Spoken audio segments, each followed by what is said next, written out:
Hello there guys, welcome back to Younes Talks Football, welcome back to a brand new video. I hope all of you are doing well today. It's ended in a good way, in the end. I mean, flipping hell, we had to work for it, but we'll absolutely take it. It's a victory, it's a win. We're through to the fourth round of the Carabao Cup, as tight as it was, but we are through to the fourth round. That's the most important thing. Now, before we get into the nitty-gritty and we get into exactly what went down and what transpired in this game today with Aston Villa at the Bridge, I want to let you guys know today's video is brought to you and sponsored by the OneFootball app. So make sure you download the OneFootball app for all of your Chelsea needs, for all of your football needs, for all of your statistics, your fixtures, your news, whatever you need in relation to the football world. You'll find it in the OneFootball app. Link in the description. Make sure you hit that, download the OneFootball app and enjoy. Let's get into it. So, this was a game that I think many of us predicted correctly in terms of the lineup and in terms of the approach. We all knew this was going to be a game where we would take a little bit of a backseat.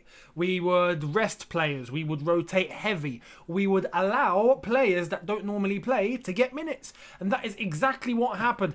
I took a little bit of a gamble in my preview yesterday when I made my prediction in terms of the starting lineup.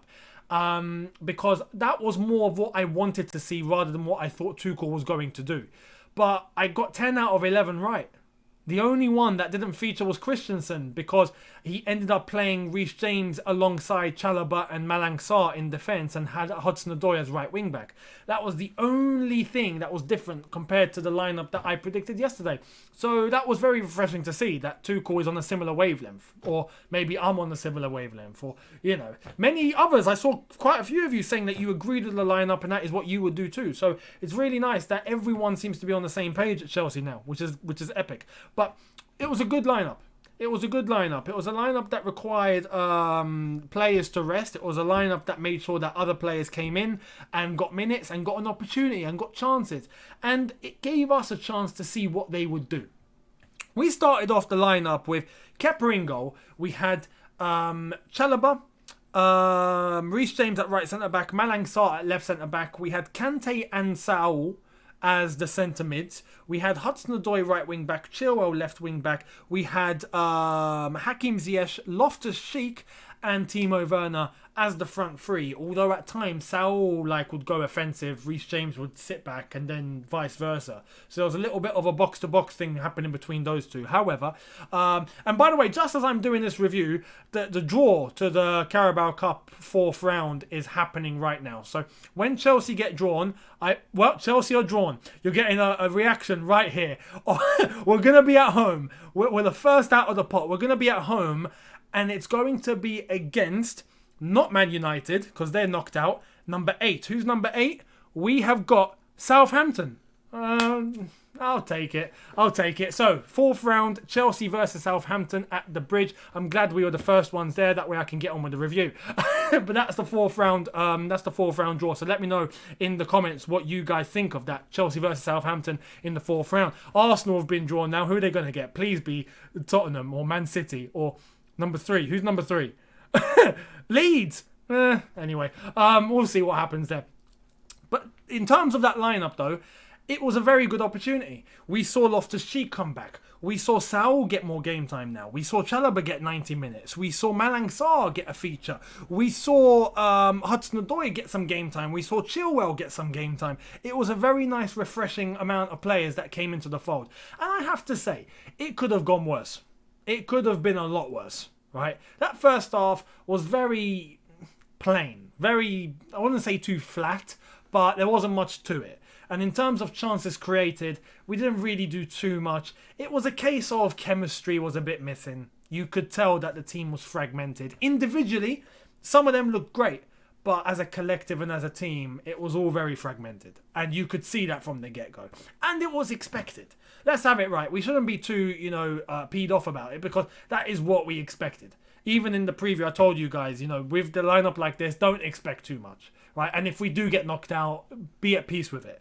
Because it's just the complete second string team here. And players that don't ever get minutes. So that first half, I was satisfied to an extent, especially with some of the individual performances. And then moving into the second half, here's the thing. I don't know what Thomas Tuchel does at half-time, yeah? But it works.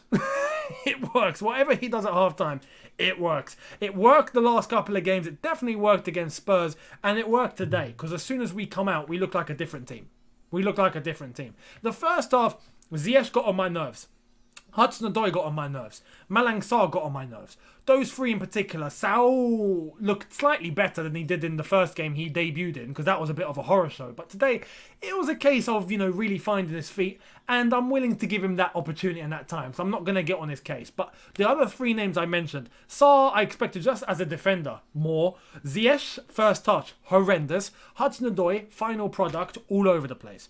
Those were the three things that really grinded my gears in the first half. Moving into the second half, Ziyech woke up, right? He woke up. Hudson-Odoi looked better, definitely better, but there's still that issue with his final product, and I'm going to come to him a little later. Or you know what? I'll start now with Hudson-Odoi. And this is the thing. He has everything in his locker. In terms of being able to pick out passes, dribble past players, use his speed, link up very well. He could do that very, very well, right? He gets in some very good positions. But when it comes to meeting the final man or getting into the box, his brain goes blank. And it's crazy to me because I remember following him when he was at youth level. And I could see him do everything that he doesn't do now.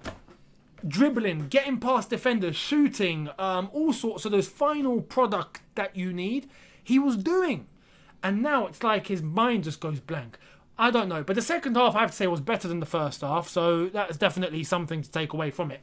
In terms of a positive for Hudson-Odoi, especially the crosses that he was pinging into the box in the second half, that was a lot better than he was doing in the first half.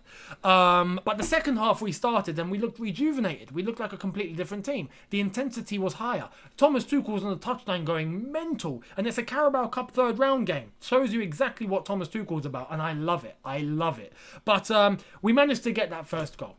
Ziyech to Reece James. Reece James crosses into the box with one of his trademark crosses, lands straight onto Timo Werner's head, and he finishes with a great header into the net, 1-0. Now, at this point, I'm thinking, you know what, we're going to hopefully get a second. If not, we'll just see this through, and it should be okay.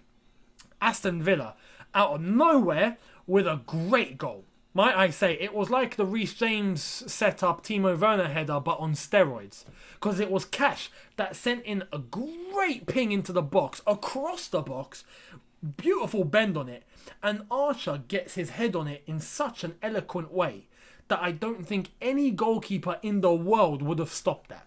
It was a great header, straight into the top corner with so much power and so much speed.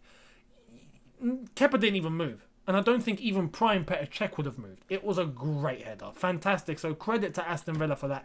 After that, they got some confidence. And I started getting a little worried because they really should have buried another chance. They really should have gone 2-1 up. They really should have. But then you put it on the flip side. We brought Mason Mount on for Kante at half-time. And Mason Mount had a chance, which he really should have buried. We had Loftus-Cheek starting to do very well from outside the box, and he had a dig a couple of times. That was good to see. We managed to make some more subs by bringing off Ziyech. We brought off Saul. We managed to bring on Lukaku, and we brought on Ross Barkley. Now, this is where I want to talk about more individualities here, because Loftus-Cheek, for me, had a great game.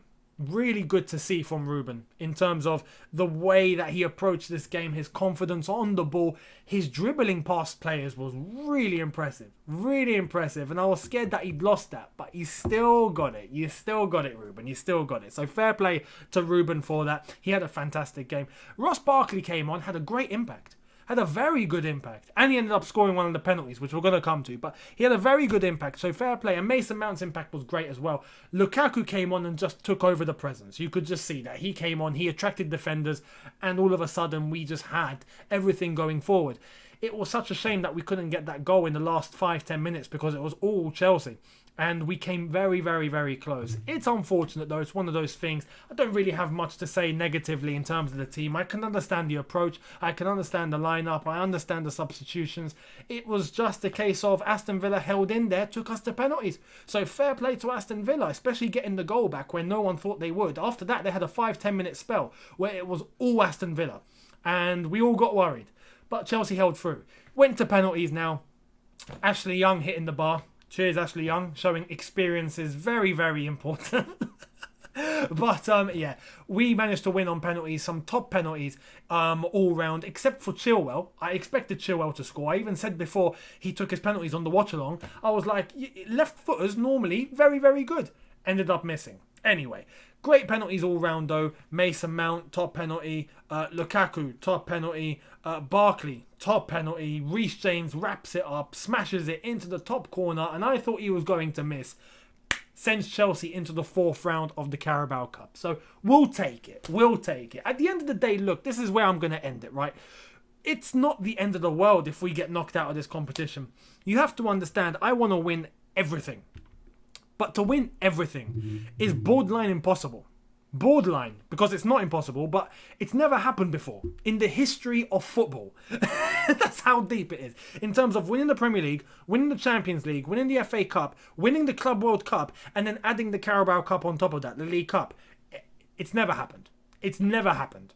So to expect it is a little crazy. Can it be done? Yes. Has it ever been done? No. Will it be done? Very, very, very, very, very, very unlikely. So out of all the competitions I just mentioned, if we have to sacrifice one, it would be this one. I wouldn't be too fast. So we'll see what happens. We'll see what happens. Let's see what Thomas Tuchel's Blues can do. Let's see what Tommy T can do in his prime. Let's see what these players in this squad can do.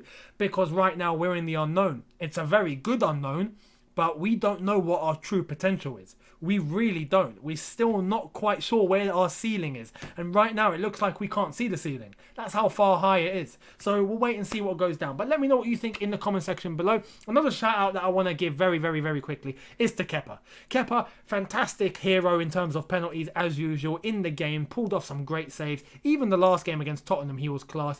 Kepa is playing the game of his life right now. He's in the form of his life. So I'm really, really happy for him. He's put his head down. He's focused. He's been solid. He's concentrated. He's not listened to any rubbish left, right or centre. He's just got on with his job. He's been called upon. He's delivered. And we're very happy with him. So Kepa, congratulations. Man of the match as far as I'm concerned. Probably alongside Loftus-Cheek if I have to pick a man of the match. So let me know who your man of the match is in the comment section below. What did you think of the game? What did you think of the approach? The penalties in the end? Our goals? Let me know what you think. I'd much appreciate it. Thank you all so much for getting this number up to where it is right now as well. We are about to hit 90,000 subscribers. We're on the road to 100k. It's going to happen very, very soon. It's all down to you guys. So thank you all so much. If you're new though and you haven't subscribed, hit that subscribe button. Get that number up. All down to you. So thank you so much. Hit that notification bell to be notified once I've uploaded. Smash the like button if you've enjoyed this. And I will see all of you tomorrow for a brand new video. Have a good one. Look after yourselves. Have a good night. See you tomorrow. Take care. And peace.